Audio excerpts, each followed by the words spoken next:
them your whole shirt. I think it's pretty cool what you got. Oh. Hustle recognizes hustle. That is so true. That is so true. And tonight, we want to talk about something that I think some people consider controversial, maybe others don't, but that being blind copy. And I wanted to give my definition of blind copy and then get yours, Dave. But to me, blind copy is where you're kind of finding out, in a sense, what you're buying after the fact. Kind of. What are your thoughts when you hear blind copy? Well, I never really saw blind copy until I started seeing some of your sales copy. I think you're the master of blind copy, and that's why I thought, man, this would be a good topic to talk about, But to me, blind copy is like a magic trick. You're reading the sales copy, it's intriguing you, it's building curiosity, and you know just enough to go, yeah, I want that. I don't know what the heck this strategy is, but I want the strategy. And then once you actually buy the product, then you're shown the secret, the strategy. Yeah, and I think so too. I mean, again, people have different views on it, and to me, I'll use blind copy if it's kind of a lower ticket product and I'm revealing a source. I'm revealing something kind of new. Now there'll be more to it than that, but I feel like if I'm telling you the source up front, it depends on what it is, but that it's just like you said with the magic trick. If a magician shows you a trick, you're like, that's amazing. It's like, okay, we'll pay to find out how to do it. And then once you find out the magic trick, you're like, oh, well, all you did was you just kind of did this little sleight of hand. So there's a place for it. And it certainly keeps people's interest. Now, again, people will talk. They say, I hate blind copy or whatever, but it's an interesting way to write copy. And I don't always do that all the time now. It just depends on what it is, but it is what it is, Now, like any kind of copy, I feel like if you're getting somebody to buy something is wanting to, you need more, or there's something else you want to get, especially if it's an information product, right? Someone could say, okay, well, this product is about Facebook ads. Okay, well, the product's about Facebook ads, but you don't know everything about it until you buy the actual product. That's not considered blind copy, right? Yeah. To me, blind copy is, well, I've got this really cool thing I'm going to show you, and maybe it gets you a bunch of traffic, but I'm not. You find out what it is when you buy it. To me, that's the essence of blind copy. Yeah, and it really makes sense in some of the products that you come out with, James, because they're so cutting edge, they're so new that if you give away, for example, where that traffic is coming from, like if you were to say, hey, this is a new strategy with LinkedIn. Well, somebody could go over to LinkedIn and go, hey, what's the newest thing with LinkedIn? And then find out. And then it's kind of like the secret is out. So there's some cases where it makes total ethical sense to keep that little bit of information out of the copy.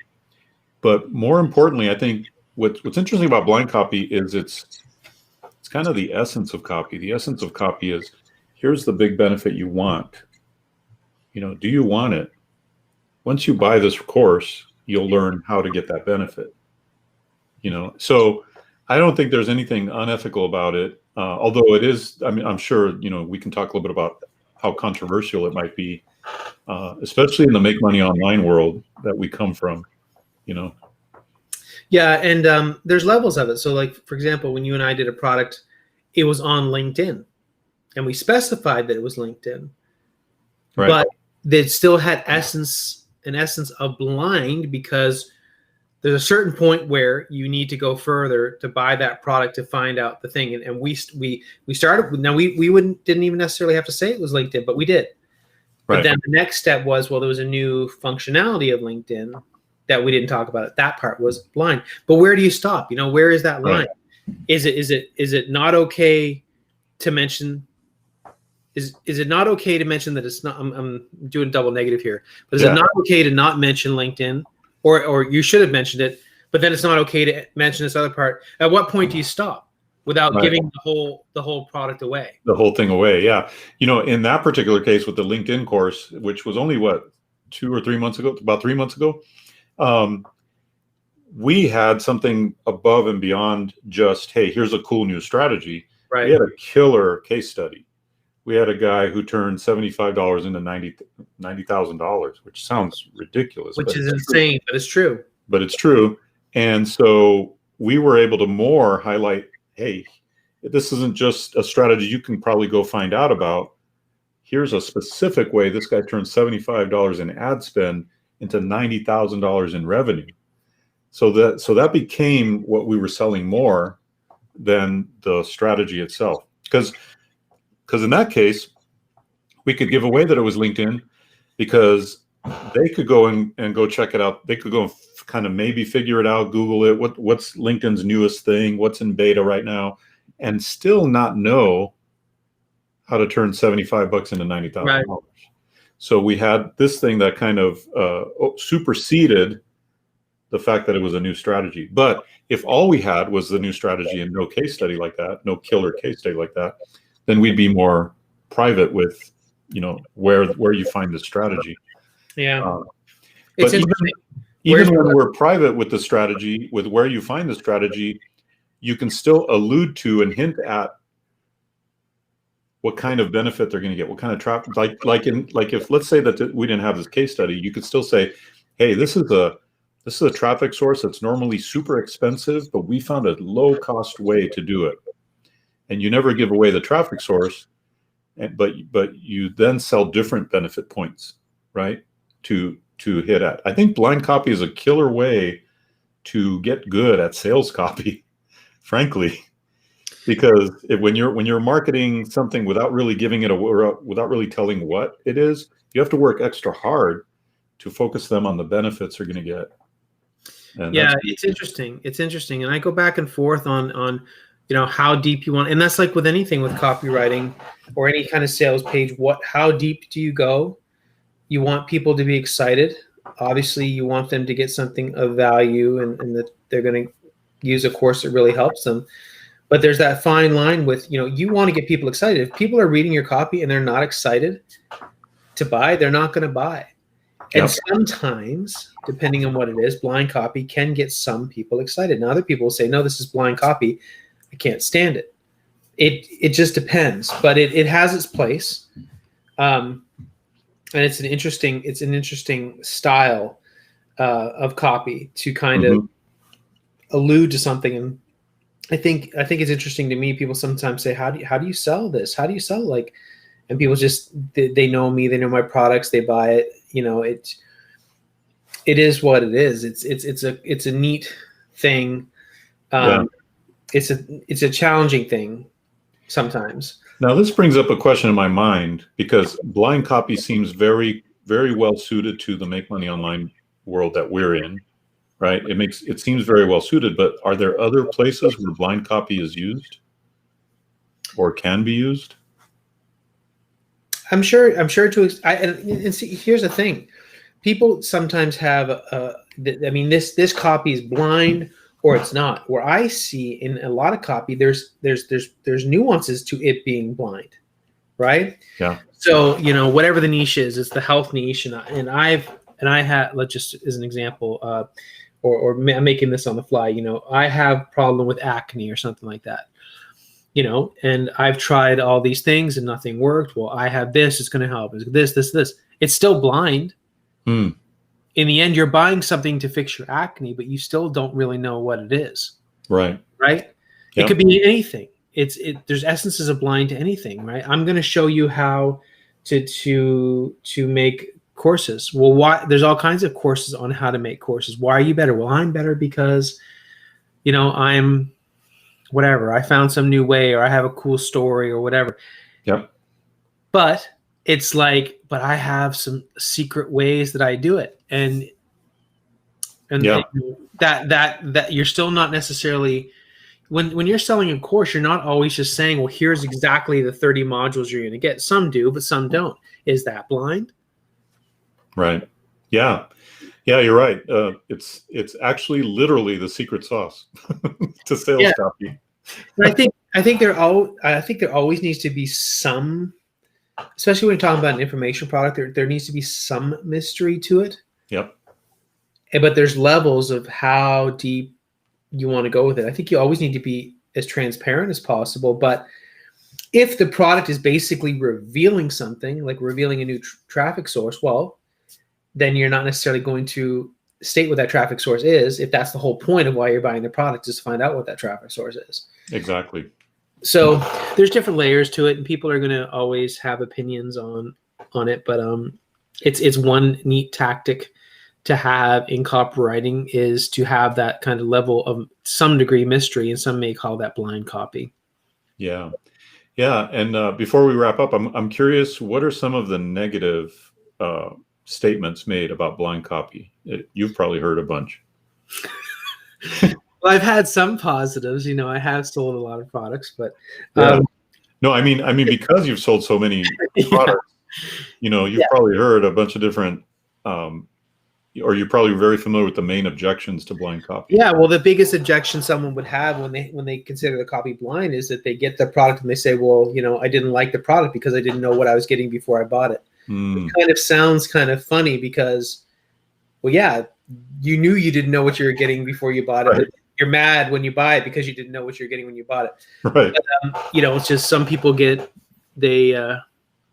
sounds more like an excuse to get a refund. Yeah. Which is prevalent in our particular space.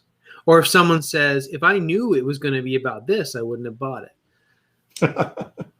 And a lot of times my products is like, I know there's no products out on this.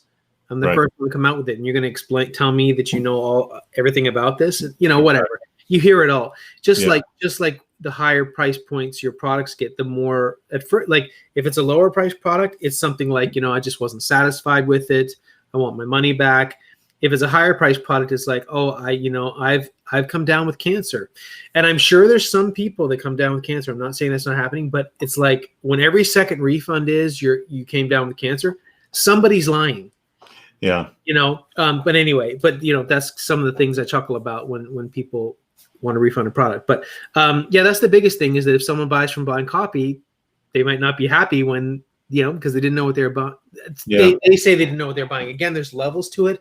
Like with that LinkedIn product we have, I wouldn't say that was blind copy, but someone else could make the argument that it was to a degree. But it's an interesting subject. Yeah, for sure. And I think it's fairly unique to this particular world that we're in. I haven't seen too much of blind copy. As you said, there's a whole level. There's levels to it, right? Yeah. It reminds me of a strategy that I teach people, and that is sell them what they want and give them what they need. Mm-hmm. And sell them what they want means, hey, here's all the benefits you're looking for. I have them right here on a silver platter. Here, order it, buy it. Give them what they need means, here's how you get to this result. Now, how you get to this result might require work, might require discipline, it might require, focus. But you wanted the result. Here's how to get the result. There's nothing, unintegrous about that. You're actually giving them what they want. It's just a strategy to get what they want. Right. And I don't think that would be considered blind unless you just outright don't give them much detail on it, up front. But even then, you're still having high integrity by showing them how to get what they want. Right. So I think it's a fascinating idea, this blind copy. I don't like I said, James, I don't know if I was ever exposed to blind copy until I started seeing some of your products. And I'm just not saying you're the first one to do it. I'm sure that other people have done it. Hey, did you learn blind copy from others? I'm assuming. I don't remember. It's been so long now, but I just remember one time, I'd never heard that term blind copy, and somebody was saying, this guy's copy is blind. And there was this whole discussion about, and I'm there reading it, this guy doesn't be part of this group, and he just kept talking about blind copy. I remember that from then on. I'm like, okay, I guess this copy is blind. I hadn't heard a term for that, but well aware of that term now. For many years. And just to be clear with people, there are circumstances where there are real situations where you need to be a little secretive about what you're going to teach in your course. There have been circumstances where I literally invented a way to do certain things, right? I invented a way to get my online courses for sale on Amazon, which Amazon does not allow, doesn't do, but I figured out a kind of a loophole way to do this. Well, when I'm teaching that and nobody else is teaching that, nobody else has done that, I literally invented something. I don't want to just crazy good product. Pardon me? That was a crazy good product. Oh, thanks. Yeah, that was amazing. I don't want to just give it away, and I don't want to give away too much detail because then people might conceivably figure it out. Now, in that one, there's no way they could have figured it out. I went through so many little rabbit trails to kind of put a bunch of things together. But the bottom line is there are real circumstances where you need to be secretive about your, let's call it a trade secret that you're putting into a course. And in those circumstances, blind copy makes total sense.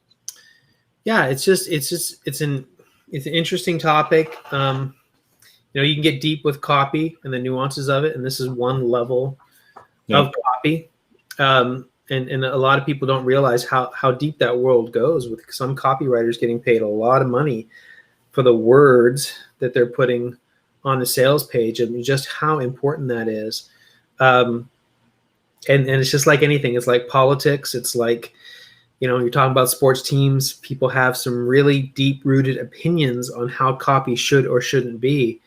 And blind copy to some people is a topic that they certainly have opinions on. So I think it's interesting to talk about it, to be aware of it, and know that it is a tactic that's used. Absolutely. Well, I think this was a fun talk. I'm glad I'm like the guru, Dave, to you for you are. But it's again, it's something that I use sometimes I don't. It just depends on the product, in my perspective, whether or not that's to be used. Where I do like to come out with new strategies, sometimes that's the big angle of the product. That this is new. There hasn't been a course on it. Therefore, that's part of the reveal, if you want to call it. I think blind copy has kind of a negative connotation to it, so I don't like to necessarily call it that. I think, sometimes a product is a reveal. At least that's how I look at it. But anyway, it's interesting. I'd love to hear what some people's comments or thoughts are on it. And if you're seeing this, of course, depending on where you're viewing this on Facebook, love a like, or your comments, love a subscribe. Let me show a couple of things here. Number one, if you go to entrepreneurdojo.info, that's how you can get subscribed to the YouTube channel. Again, that's entrepreneurdojo.info. If you're on YouTube watching this, of course, subscribe. And then also I have a group. If you go to jamesrenouf.com/group, that is a Facebook group, internet marketing discussion group. Love to have you in there, where you can see these videos also. And then we're trying to get that going into a bigger group. But again, thank you, Dave. And thank you, all of you that are watching this, wherever you're watching it. And we will see you next time. Yep. Have a good one. Thank you. Bye.